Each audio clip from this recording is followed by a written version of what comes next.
Hey folks, I'm Mike. Do you hate ads? I hate ads. You know what I like? Patreon.com/Inkdependence. It keeps this blog ad-free. Hello and welcome to InkDependence.com. Today we're looking at an ink that comes in this box. Not a very impressive box. But inside that box is this very cool bottle. So this is a new quasi-limited edition. I'm not exactly sure how long they're going to be selling this ink. This is from Papier Plume, and it's called 11, which is pretty cool. And this is sort of celebrating a few things. One is obviously the Stranger Things theme they've got going on here with 11, the character. There's an 11 on the top. You've got the ink, or the wax dripping up from the bottom, like the upside down. I love this bottle. And also, you got this little fountain pen day thing over here. So they're celebrating their 11th year as a store. They're in New Orleans, Louisiana.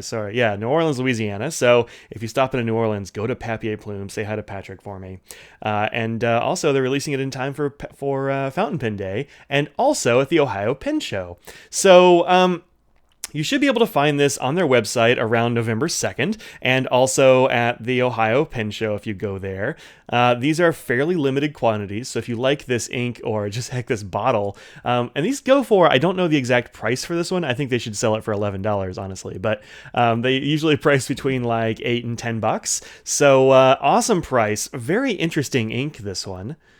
There you go. You can get a little preview of what this ink looks like, which is kind of like a rusty, bloody red, I guess. I'm not actually sure what to call this ink. So if you have an ink name in mind, like a color type in mind, once you get to see this, put it down in the comments below. I'm going to call this like, I don't know, umber, I suppose. It's somewhere in between the brownish umber and like this brown color of like dried blood. So you get like double spooktacular action on this ink.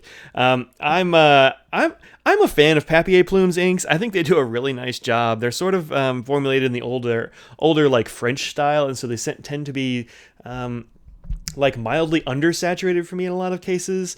This one I think is gorgeous, and I've only got it in one pen, and that's this pen, which I think is likewise a really pretty pen. This is a Sailor 1911 Mosaico. This is their brown and gray Mosaic. You can see like all kinds of cool colors in there, and this one has their music stub on it. So this is a pretty big nib. This is the older Sailor style. So if that doesn't look like your Sailor nib, it's because this one's just older and they switched their styles. But this has got a big nib on it, as you can see from the writing here. I really love this nib, and I really like this ink in it, actually. I think it's real pretty. As far as characteristics and such, it performs pretty well. It's got a little bit of minor bleed on the 20-pound paper. You can see it here on the 20-pound. And you can see it's a little bit lighter on here. Just sort of as it dries, it soaks into the paper more, so you get like a more brownish kind of tone. I think it's gorgeous. You get a little bit of spread, and I'm seeing a couple little feathers or whatever, and there's a little bit of bleeding on the back. Like, you can read this through the back. The thing about that is I'm using a music stub for this, so if you use something smaller, you'll be fine. But the music stub really does kind of put down the ink. So let's see. Other stuff. It's a little bit wet, I think, although it's honestly a little bit hard to tell since I'm only using this in a music stub. But this is a limited availability ink, and I wanted to get this review out there, so I didn't put it in a ton of pens. But so a music stub, it does do some shading, as you can see here in the writing sample. And I think this win, so much win. I think this ink is kind of great. It's got a real spooky theme going on. It's got a great bottle. It's got good performance. It's got cool shading. I think this one is a win all around. So check out this 11 from Papier Plume.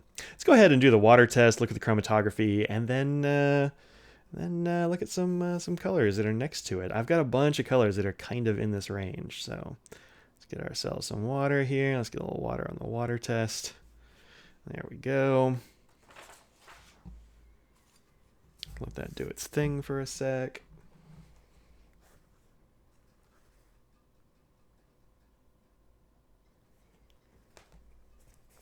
And then mop it up here with the clean corner.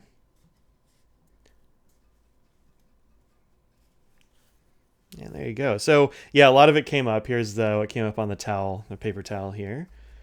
Just blot that dry. You can still read it, which is interesting. Like there's kind of a there's an interesting color profile going on behind this rusty red orange umber color. It kind of leaves this like light orange or I don't know, sort of grayish tinge behind, which is really kind of interesting. And you're going to see that also on the chromatography. So here's the chromatography for this ink. There you go. And you can see that the lines up at the top are definitely, this is definitely like a nice corally sort of orange up here.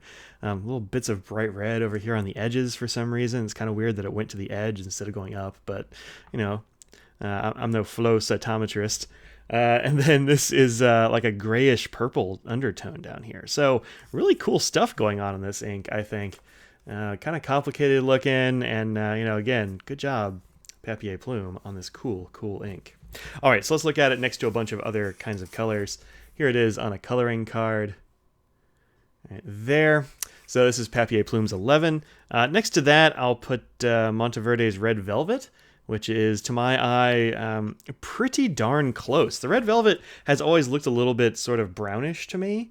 It's definitely like a brownish maroon. And then Toucan Sienna, which is in that same kind of reddish, brownish, orangish space.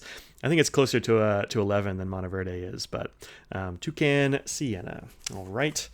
Let's see. Also, here we have Coyote's Moonlight of Higashiyama, which is definitely, I think, more orange than the Papier Plume is. But I don't love the flow on this one. As far as the Coyote ones go, the flow is pretty darn good here. But it's still a little bit drier. I think this one performs a little bit better. Next to that, we'll put Krishna's Goldfish Gold, which I actually haven't had a chance to use yet, but it looks really cool. It's like a really dark orangey red goldfish color. It doesn't look like my goldfish, which is sort of a bright orange color, more like that Carmen from Roaring Klingner, but still pretty darn cool. All right. And then let's put down, this is one that you can't really get, but it is an awesome ink. And that is Mont Blanc's Leonardo's Red Chalk. And then one that's pretty close. Let's see, what else here? Let's put this one down because it's in a weirder space. And this is J. Herbon's Orange Indian. Indian Orange. Get those all showing there. And this one's definitely more orange than either of these. This is kind of a weird space. Orange Indian is one that goes real dry for me on G. Herbon, and so I don't really like this one very much. I would say, even though the color is different, get either of these two. And this one you really can't get unless you pay an arm and a leg on eBay or something. Close ones to, by the way, since we're talking about red chalk, close ones to this were, the closest one I'd seen was Franklin Christoph's Terra Firma, and that was pretty darn close, but they don't make Terra Firma anymore, so now the closest one you're going to get is probably Monteverde's Canyon Rust, which is, again, pretty close, but a little different from the other two. So Canyon Rust is as close as you're going to get to red chalk.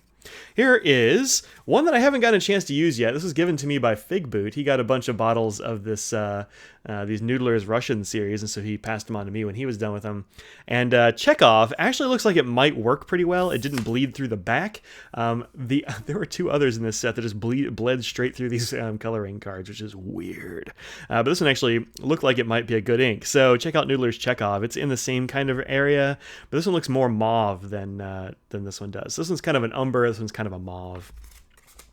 And then two last ones. We've got Cult Pen's Deep Dark Orange, which I think is a beautiful, beautiful orange. I want to say that these are done by Diamine, these deep dark colors. And I got this one from my friend Eleanor. So shout out to Eleanor if she watches these. I don't know if she does. And then on the other side, Diamine Blood Orange, which I got last spring from our pen club, did an ink swap. And this one's way more red. So you can see the color variation here from sort of super dark velvety red to this Papier Plume one, which is kind of like umbery or something, but more orange. And then deep dark orange, which seems like a more red orange than this one. So brown orange, red orange, red. So there you go. There's kind of a gamut of all those colors. So this has been Papier Plume's 11. Thank you very much to Renzo and Patrick for sending this out for me to review and to show off to y'all and get you hyped for this this sort of short-term release, Stranger Things upside down, creepy ink for Halloween. So there you go. I will see y'all later. Peace out.